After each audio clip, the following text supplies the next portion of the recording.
आप सभी का स्वागत है साहिल पांडे अकेडमी में। तो चलिए शुरू करते हैं आज की अपनी क्लास 4, जिसमें हम बात करेंगे मगध साम्राज्य के हर्यक वंश के बारे में। तो चलिए शुरू करते हैं बिना किसी देरी के। सबसे पहले हम लोग जानेंगे हर्यक वंश मौर्य युग की नींव रखने वाला मगध का पहला ऐतिहासिक राजवंश। आइए हम लोग जानते हैं हर्यक वंश के बारे में। सबसे पहले हम लोग बात करेंगे हर्यक वंश के परिचय और उसके ऐतिहासिक पृष्ठभूमि के बारे में। तो चलिए शुरू करते हैं। 6वीं शताब्दी ईसा पूर्व का भारत गहन राजनीतिक, धार्मिक और सांस्कृतिक उथल पुथल का गवाह था। वैदिक युग का पतन हो चुका था। जनपदों की जगह महाजनपद उभर रहे थे। उन्हीं 16 महाजनपदों में सबसे शक्तिशाली था मगध, जो आगे चलकर भारत के सबसे महान साम्राज्यों की भूमि बना। मगध की पहली ऐतिहासिक राजवंशीय सत्ता हर्यक वंश थी। यही वंश मौर्य वंश के उदय की नींव रखता है। हर्यक वंश की स्थापना का श्रेय बिंबिसार को दिया जाता है, जिसने पहली बार मगध को एक शक्तिशाली और संगठित राज्य में परिवर्तित किया। लेकिन इससे पहले मगध का शासन बृहद्रथ वंश और प्रदियोतक वंश के अधीन था, जिसकी जानकारी पुराणों से मिलती है। हर्यक वंश इन पूर्ववर्ती वंशों को विस्थापित कर पहली ऐतिहासिक रूप से मान्य सत्ता बना। हर्यक वंश ने न केवल राजनैतिक दृष्टि से महत्वपूर्ण रहा, बल्कि धार्मिक और सांस्कृतिक दृष्टि से भी भारत के इतिहास को एक नया मोड़ देने वाला सिद्ध हुआ। बुद्ध और महावीर धर्म दोनों का काल हर्यक वंश के शासक से समकालीन था और उनके संवादों तथा शिक्षाओं का उल्लेख बौद्ध व जैन साहित्य में विस्तार से मिलता है। अब हम बात करेंगे हर्यक वंश की स्थापना और बिंबिसार के शासन के बारे में। बिंबिसार का शासन 543 से 492 तक रहे हैं और यह हर्यक वंश के संस्थापक राजा थे, जिसे बौद्ध साहित्य मगध का महान चक्रवर्ती सम्राट कहकर संबोधित करता है। बिंबिसार एक अत्यंत कुशल, चतुर और नीति कुशल राजा था, जिसने मगध को महाजनपद से महान साम्राज्य की ओर अग्रसर किया। आइए अब हम बिंबिसार की नीतियों पर बात करेंगे। उसकी सबसे पहली नीति आती है राजनीतिक विवाह नीति। आइए जानते हैं। बिंबिसार ने 3 राजकुमारियों से विवाह किया। पहला, कौशल की राजकुमारी, जिसे कौशल देवी कहा जाता है। उसके पश्चात वैशाली की लीछवी राजकुमारी और मध्य देश की राजकुमारी से। इससे उसने 3 शक्तिशाली राज्यों से मैत्री संबंध बनाए और बिना युद्ध के उन्हें अपने प्रभाव क्षेत्र में शामिल कर लिया। उसकी दूसरी नीति आती है राज विस्तार। आइए जानेंगे। बिंबिसार ने अंग देश पर विजय प्राप्त की और राजधानी चंपा को अपने अधीन कर लिया। अंग मगध का एक प्रतिद्वंदी था और इसकी विजय ने बिंबिसार की शक्ति को दृढ़ कर दिया।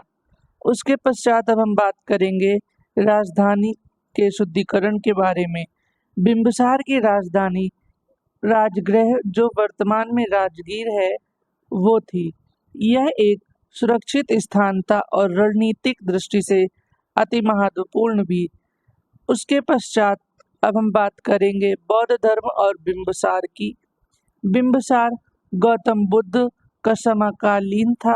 उसने बुद्ध को श्रावस्ती में अपने राजमहल का आमंत्रण दिया और उन्हें अनेक दान भी दिए। बुद्ध चरित्र में उल्लेख है कि बिंबिसार ने बौद्ध धर्म को प्रोत्साहित किया और उसके प्रचार में सहयोग दिया। और उसकी अंतिम नीति आती है प्रशासनिक दक्षता। आइए जानते हैं। बिंबिसार ने प्रशासनिक व्यवस्था को व्यवस्थित किया। उसने मंत्री परिषद की स्थापना की और राज्य को छोटे छोटे इकाइयों में विभाजित किया। अब हम बात करेंगे बिंबिसार की मृत्यु के बारे में। बौद्ध ग्रंथों के अनुसार बिंबिसार की हत्या उसके पुत्र अजातशत्रु ने की थी। उसने बिंबिसार को कैद कर लिया था और बाद में भूखा मार डाला। इस घटना से स्पष्ट होता है कि हर्यक वंश में उत्तराधिकारी युद्ध और सत्ता की लालसा गहराई से मौजूद थी। अब हम बात करेंगे अजातशत्रु महत्वाकांक्षी सम्राट और संघर्ष की राजनीति के बारे में। आइए जानते हैं। अजातशत्रु का शासनकाल था 492 से 460 ईसा पूर्व तक और यह हर्यक वंश का सबसे शक्तिशाली और चर्चित राजा था। उसका नाम संस्कृत शब्दों से लिया गया था। आजात का अर्थ था जिसका जन्म नहीं हुआ और शत्रु का अर्थ था शत्रु से मिलाकर बना है, जिसका अर्थ है जिसका कोई शत्रु ना हो। किंतु यह नाम उसके कर्मों से मेल नहीं खाता था, किंतु उसने अपने पिता की हत्या करके सत्ता हासिल की थी। अब बात करेंगे हम अजातशत्रु की उपलब्धियों के बारे में। सबसे पहले बात करेंगे लिच्छवियों से युद्ध। आइए जानते हैं। अजातशत्रु ने वैशाली के लिच्छवियों के विरुद्ध 16 वर्ष तक युद्ध किया और अंततः उन्हें पराजित किया। इस युद्ध में उसने अनेक रणनीतियां अपनाई, जिनमें महाशिलाकांतक यानी विशाल पत्थर फेंकने वाली यंत्र और रथ मुसल यानी गुप्त आयुधों से युक्त रथ जैसे हथियारों का प्रयोग उल्लेखनीय है। उसके पश्चात अब हम बात करेंगे पाटलिग्राम की नींव। लिच्छवियों से युद्ध के दौरान ही अजातशत्रु ने पाटलिग्राम नामक नगर की नींव डाली, जो आगे चलकर मौर्य साम्राज्य की राजधानी पाटलिपुत्र बना। यह नगर गंगा और सोन नदी के संगम पर स्थित था, जो व्यापार, कूटनीति और प्रशासन के लिए सर्वोत्तम था। अब उसके पश्चात अब हम बात करेंगे बौद्ध धर्म और प्रथम संगति के बारे में। अजातशत्रु ने बौद्ध को राजकीय संरक्षण दिया। बुद्ध की मृत्यु के बाद प्रथम बौद्ध संगीत का आयोजन भी अजातशत्रु के शासनकाल में ही राजगृह में हुआ था। इस सभा में महाकश्यप, उपाली और आनंद जैसे शिष्यों ने त्रिपिटक की मौखिक परंपरा की व्यवस्था बनाई। अब हम अजातशत्रु की अंतिम उपलब्धि की बात करते हैं, राज विस्तार और राजनय। आइए जानते हैं। अजातशत्रु ने कौशल, काशी, अवंती जैसे अनेक जनपदों से गठबंधन या युद्ध के माध्यम से साम्राज्य फैलाया। उसने ब्राह्मणों और क्षत्रियों दोनों को समान रूप से संरक्षण दिया। अंततः कुछ बौद्ध ग्रंथों में संकेत मिलता है कि अजातशत्रु अपने पितृ हत्याकांड का पछतावा हुआ और उसने अंतिम जीवन में बौद्ध धर्म को पूर्णतः अपना लिया। अब हम बात करेंगे उदयन और राजधानी के स्थानांतरण के बारे में। आइए जानते हैं। उदयन अजातशत्रु का पुत्र और उत्तराधिकारी था। उसके शासनकाल को लेकर इतिहास में अत्यधिक जानकारी नहीं मिलती है, परंतु यह ज्ञात है कि उसने बौद्ध धर्म का समर्थन जारी रखा और पाटलिपुत्र को मगध की राजधानी के रूप में स्थापित किया। अब हम बात करेंगे राजधानी के स्थानांतरण के बारे में। आइए जानते हैं। राजगृह से पाटलिपुत्र की ओर राजधानी का स्थानांतरण एक रणनीतिक निर्णय था। पाटलिपुत्र का स्थान गंगा और सोन नदी के संगम पर स्थित होने के कारण सैन्य, आर्थिक और प्रशासनिक दृष्टि से अत्यंत उपयुक्त था। यह नगर आगे चलकर मौर्य काल की राजनीति का केंद्र बना। उदयन ने राजधानी को सुंदरता, सुरक्षा और शासन व्यवस्था के आधार पर योजनाबद्ध रूप से विकसित किया। चाणक्य द्वारा वर्णित पाटलिपुत्र के नगर नियोजन में इसकी स्पष्ट झलक मिलती है। अब हम बात करेंगे शासन, प्रशासन और समाज की। आइए जानते हैं। हर्यक वंश के शासकों ने शासन प्रणाली और सुचारू रूप से चलाने हेतु अनेक प्रशासनिक व्यवस्था की, जैसे कि मंत्री परिषद, कर व्यवस्था, न्याय प्रणाली और किलेबंदी जैसे उपक्रम हर्यक काल में विकसित हुए। अब हम बात करेंगे मंत्री परिषद के बारे में। आइए जानते हैं। राजा के परामर्शदाता मंडल में मंत्रियों का समूह होता था, जिसे परिषद कहा जाता था। इसमें योग्य और अनुभवी व्यक्ति ही नियुक्त होते थे। राज्य की नीतियों का निर्माण और युद्ध, संधि, शासन सुधार सभी इन्हीं की सलाह पर आधारित होते थे। अब हम बात करते हैं कर व्यवस्था के बारे में। कर प्रणाली भूमि कर, व्यापार कर और उपज कर पर आधारित थे। कृषकों और व्यापारियों से कर एकत्र किया जाता था, जिसे राजा के खजाने यानी कोषागार में जमा किया जाता है। अब हम बात करेंगे न्याय और दंड के बारे में। हर्यक वंश के शासन में दंड नीति का पालन होता था। चाणक्य के अर्थशास्त्र में जिस दंड नीति का वर्णन है, उसकी जड़ें हर्यक काल में देखी जा सकती हैं। अपराध के अनुसार दंड निर्धारित किए जाते थे। अब हम बात करेंगे सामाजिक स्थिति के बारे में। आइए जानते हैं। हर्यक काल में वर्ण व्यवस्था विद्यमान थी, जैसे कि ब्राह्मण, क्षत्रिय, वैश्य और शूद्र के कार्य और अधिकार स्पष्ट रूप से विभाजित थे। ब्राह्मणों को उच्च सम्मान प्राप्त था, परंतु बौद्ध और जैन मतों के प्रचार के कारण एक नवीन वैचारिक दृष्टिकोण भी उभर रहा था। अब हम बात करेंगे धर्म, संस्कृति और दार्शनिक संवाद के बारे में। आइए जानते हैं। हर्यक वंश का एक युग धार्मिक दृष्टि से अत्यंत क्रांतिकारी था।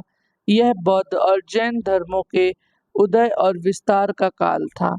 अब बात करते हैं बौद्ध धर्म के बारे में। बिंबिसार और अजातशत्रु दोनों ही बुद्ध से प्रभावित थे। बिंबिसार ने बौद्ध संघ को दान दिए और बौद्ध विहारों की स्थापना की। अजातशत्रु के शासनकाल में प्रथम बौद्ध संगति का आयोजन हुआ। यह सभा त्रिपिटक की परंपरा को स्थिर करने हेतु महत्वपूर्ण थी। अब हम बात करेंगे जैन धर्म के बारे में। आइए जानते हैं। महावीर भी इस काल के समकालीन थे। अजातशत्रु ने महावीर को भी संरक्षण दिया। बौद्ध और जैन धर्मों की समानताएं और भिन्नताएं हर्यक वंश के शासनकाल में परिलक्षित होती थी। अब हम जानेंगे साहित्य और कला के बारे में। आइए जानते हैं। इस काल में साहित्य की मौखिक परंपरा अत्यंत विकसित थी। बौद्ध जातक कथाएं, जैन आगम ग्रंथ और अनेक शिलालेख धर्म संस्कृति के दायोतक रहे हैं। अब हम बात करते हैं हर्यक वंश के पतन और उसके उत्तराधिकारी की। आइए जानेंगे। हर्यक वंश का अंतिम ज्ञात शासक नागदशक था। उसके शासन में अत्यधिक असंतोष उत्पन्न हो गया था। जनता और मंत्री परिषद उससे असंतुष्ट हो गए और अंततः उसे पदोच्चित कर दिया गया। इस प्रकार हर्यक वंश का अंत हुआ और शिशुनाग वंश का आरंभ हुआ। शिशुनाग, जो एक विद्वान और योग्य प्रशासक था, उसने राज्य की भागदौड़ संभाली और मगध को पुनः स्थिरता प्रदान की।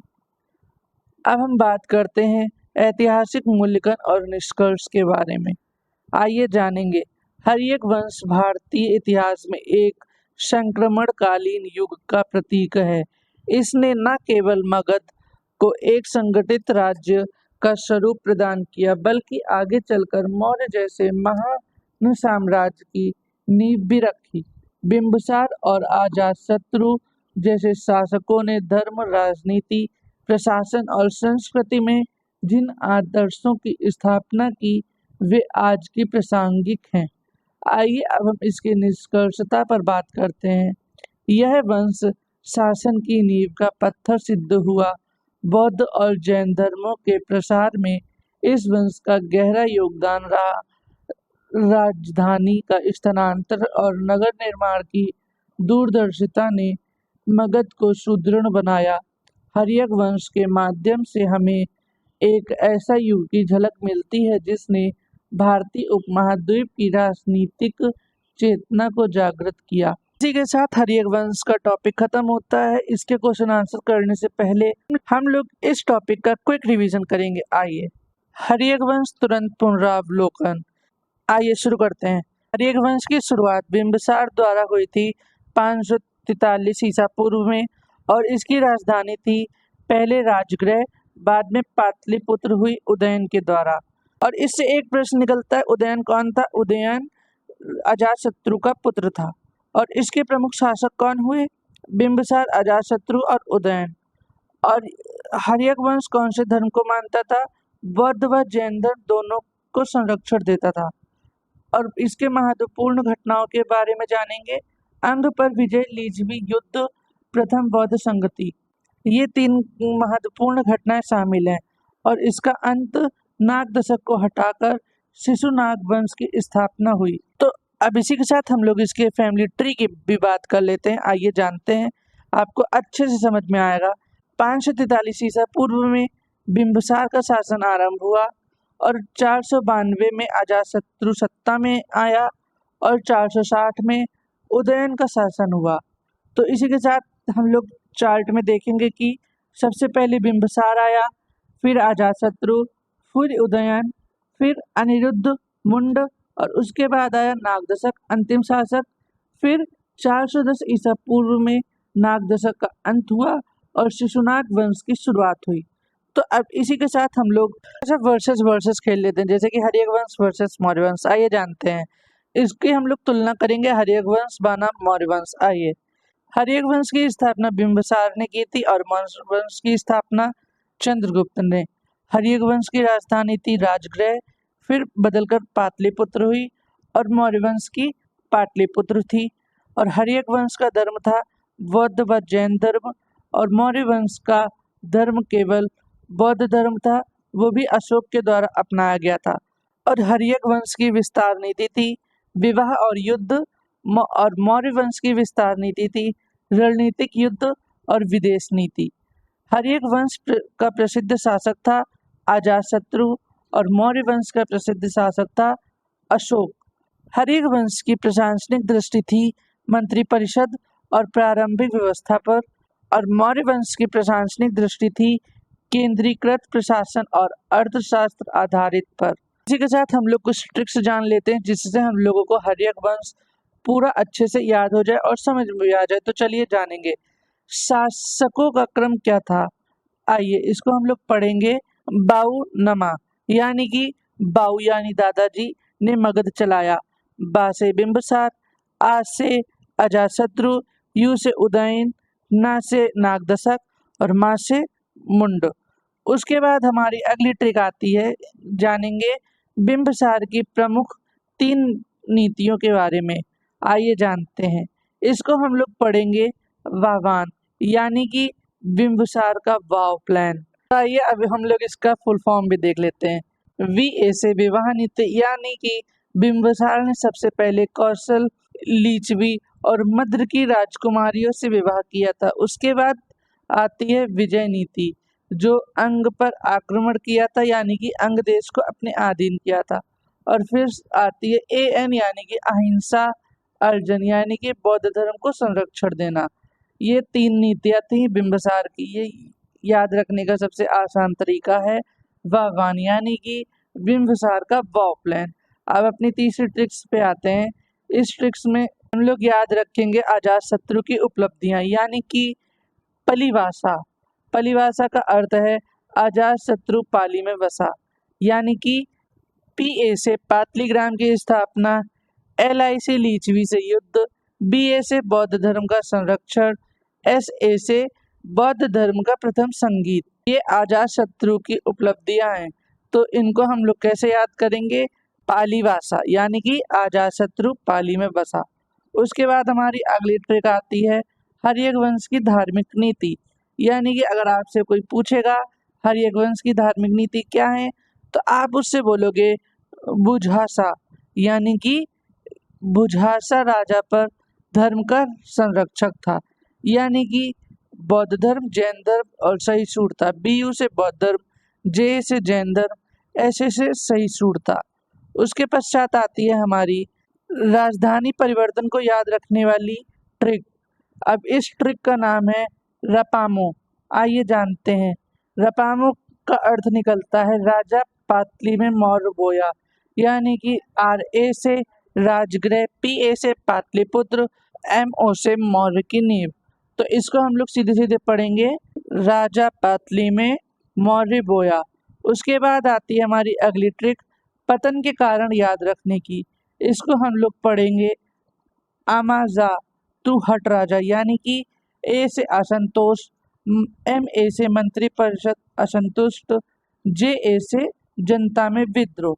तो इसी के साथ हम लोग शुरू करते हैं हरिवंश से बनने वाले कुछ महत्वपूर्ण क्वेश्चन आंसर्स जो आपके कॉम्पिटिटिव एग्जाम में बहुत ही महत्वपूर्ण होंगे। तो चलिए शुरू करते हैं अपने पहले क्वेश्चन से बिना किसी देरी के। हमारा पहला क्वेश्चन है, हरिवंश का संस्थापक कौन था? इसका सही उत्तर होगा बिंबिसार। आइए हम लोग इस क्वेश्चन को डिटेल में जानेंगे। हरिवंश की स्थापना बिंबिसार ने की थी। वह मगध को एक शक्तिशाली राज्य बनाने वाला पहला ऐतिहासिक शासक था। उसके पहले के वंश जैसे बृहद्रथ या प्रद्योतक केवल पुराणों में आते हैं, जबकि बिंबिसार ऐतिहासिक रूप से प्रमाणित है। हमारा अगला क्वेश्चन है, इसमें पूछा जा रहा है कि बिंबिसार ने अंग देश को कब अपने राज्य में मिलाया था? इसका सही उत्तर होगा एक आक्रमण के द्वारा। आइए हम लोग इस क्वेश्चन को डिटेल में जानेंगे। अंग देश बिंबिसार का शत्रु था। बिंबिसार ने वहां के राजा ब्रह्मदत्त को हराकर अंग को अपने राज्य में मिला लिया, जिससे मगध की पूर्वी सीमा सुदृढ़ हुई। हमारा अगला क्वेश्चन है, इसमें पूछा जा रहा है कि बिंबिसार ने लिच्छवी गणराज्य से संबंध कैसे बनाए? इसका सही उत्तर होगा विवाह द्वारा। आइए हम लोग इस क्वेश्चन को डिटेल में जानेंगे। बिंबिसार ने लिच्छवी राजकुमारी से विवाह कर कूटनीतिक संबंध बनाए। यह उसकी राजनीतिक विवाह नीति का भाग था, जिससे वह युद्ध के बिना क्षेत्रीय शांति और प्रभाव स्थापित करता था। हमारा अगला क्वेश्चन है, इसमें पूछा जा रहा है कि अजातशत्रु किसका पुत्र था? इसका सही उत्तर है बिंबिसार। आइए हम लोग इस क्वेश्चन को डिटेल में जानेंगे। अजातशत्रु बिंबिसार का पुत्र था, जिसने अपने पिता की हत्या करके सत्ता प्राप्त की थी। यह घटना प्राचीन भारत में उत्तराधिकारी के संघर्ष का एक महत्वपूर्ण उदाहरण है। हमारा अगला क्वेश्चन है, इसमें पूछा जा रहा है कि अजातशत्रु ने किस गणराज्य से 16 वर्षों तक युद्ध किया है? इसका सही उत्तर होगा लिच्छवी। आइए हम लोग इस क्वेश्चन को डिटेल में जानते हैं। अजातशत्रु ने वैशाली के लिच्छवियों से लंबा युद्ध किया और अंततः उन्हें पराजित कर वैशाली पर अधिकार किया। यह युद्ध लोकतांत्रिक बनाम राजतंत्र का प्रतीक भी माना जाता है। हमारा अगला क्वेश्चन है, इसमें पूछा जा रहा है कि पाटलिग्राम की स्थापना किसने की थी? इसका सही उत्तर होगा अजातशत्रु ने। आइए हम लोग इस क्वेश्चन को डिटेल में जानते हैं। अजातशत्रु ने लिच्छवियों से युद्ध के दौरान पाटलिग्राम नामक नगर बसाया, जो आगे चलकर मौर्यकालीन राजधानी पाटलिपुत्र बना। हमारा अगला क्वेश्चन है, इसमें पूछा जा रहा है कि प्रथम बौद्ध संगीत का आयोजन कहाँ और किसके शासनकाल में हुआ था? इसका सही उत्तर होगा राजगृह और अजातशत्रु। आइए हम लोग इस क्वेश्चन को डिटेल में जानेंगे। बुद्ध की मृत्यु के पश्चात अजातशत्रु ने राजगृह में प्रथम बौद्ध संगीत आयोजित की थी, जिसमें त्रिपिटक की परंपरा को व्यवस्थित किया गया था। हमारा अगला क्वेश्चन है, इसमें पूछा जा रहा है कि हरिवंश की राजधानी को पाटलिपुत्र स्थानांतरित किसने किया? इसका सही आंसर होगा उदयन ने। आइए हम लोग इस क्वेश्चन को डिटेल में जानेंगे। उदयन ने पाटलिपुत्र को मगध की राजधानी बनाया, क्योंकि वह रणनीतिक, सैन्य और व्यापारिक दृष्टि से उत्तम स्थान था। हमारा अगला क्वेश्चन है, इसमें पूछा जा रहा है कि बिंबिसार ने किस धर्म को विशेष संरक्षण दिया है? इसका सही उत्तर होगा बौद्ध धर्म को। आइए हम लोग इस क्वेश्चन को डिटेल में जानते हैं। बिंबिसार ने बौद्ध को राजकीय संरक्षण दिया और बौद्ध संघ को भूमि दान की, जिससे बौद्ध धर्म के प्रचार को बल मिला। हमारा अगला क्वेश्चन है, इसमें पूछा जा रहा है कि अजातशत्रु ने किस नए युद्ध यंत्र का प्रयोग किया था? इसका सही उत्तर होगा रथ मुसल। आइए हम लोग इस क्वेश्चन को डिटेल में जानेंगे। रथ मुसल एक विशेष प्रकार का रथ था, जिसमें भाले लगे होते थे। यह अजातशत्रु द्वारा लिच्छवी युद्ध में प्रयोग किया गया था। हमारा अगला क्वेश्चन है, इसमें पूछा जा रहा है कि बिंबिसार ने किस कौशल राजकुमारी से विवाह किया था? इसका सही उत्तर होगा कौशल देवी। आइए हम लोग इस क्वेश्चन को डिटेल में जानते हैं। कौशल देवी कौशल राज की राजकुमारी थी और बिंबिसार की पत्नी बनी। इसके साथ कौशल का काशी विवाद भी सुलझ गया था। हमारा अगला क्वेश्चन है, हर्यक वंश का अंतिम शासक कौन था? इसका सही उत्तर होगा नाग दशक। आइए हम लोग इस क्वेश्चन को डिटेल में जानते हैं। नाग दशक को मंत्री परिषद और जनता ने हटाकर शिशुनाग को राजा बना दिया था। इससे हर्यक वंश का अंत हुआ। हमारा अगला क्वेश्चन है, बिंबिसार की राजधानी कौन सी थी? इसका सही उत्तर है राजगृह। आइए हम लोग इस क्वेश्चन को डिटेल में जानेंगे। राजगृह वर्तमान का राजगीर है। यह बिंबिसार की राजधानी थी, जो पर्वतीय सुरक्षा और रणनीतिक दृष्टि से महत्वपूर्ण थी। हमारा अगला क्वेश्चन है, इसमें पूछा जा रहा है कि बिंबिसार किस महाजनपद का शासक था? इसका सही उत्तर होगा मगध। आइए हम लोग इस क्वेश्चन को डिटेल में जानेंगे। बिंबिसार मगध महाजनपद का शासक था और उसने मगध को एक संगठित साम्राज्य का रूप दिया था। हमारा अगला क्वेश्चन है, इसमें पूछा जा रहा है कि हर्यक काल में समाज का प्रमुख आधार क्या था? इसका सही उत्तर होगा वर्ण व्यवस्था। आइए हम लोग इस क्वेश्चन को डिटेल में जानेंगे। हर्यक काल में वर्ण व्यवस्था प्रभावी थी, जिसमें ब्राह्मणों का विशेष सम्मान था, परंतु बौद्ध और जैन विचारधाराएं इसमें बदलाव ला रही थी। हमारा अगला क्वेश्चन है, इसमें पूछा जा रहा है कि किस शासक के शासन में प्रथम बौद्ध संगीत आयोजित हुई थी? इसका सही उत्तर होगा अजातशत्रु। आइए हम लोग इस क्वेश्चन को डिटेल में जानते हैं। बौद्ध के परिनिर्वाण के तुरंत बाद अजातशत्रु ने राजगृह में प्रथम संगीत करवाई थी।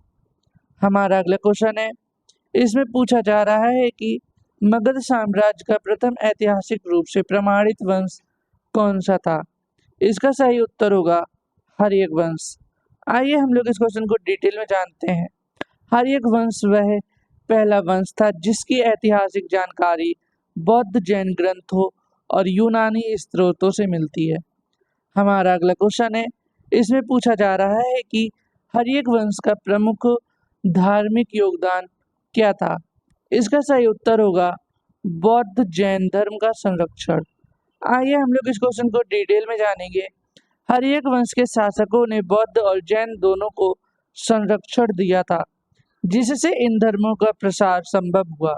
हमारा अगला क्वेश्चन है, इसमें पूछा जा रहा है कि किस शासक ने पाटलिपुत्र को योजना अनुसार विकसित किया? इसका सही उत्तर होगा उदयन। आइए हम लोग इस क्वेश्चन को डिटेल में जानेंगे।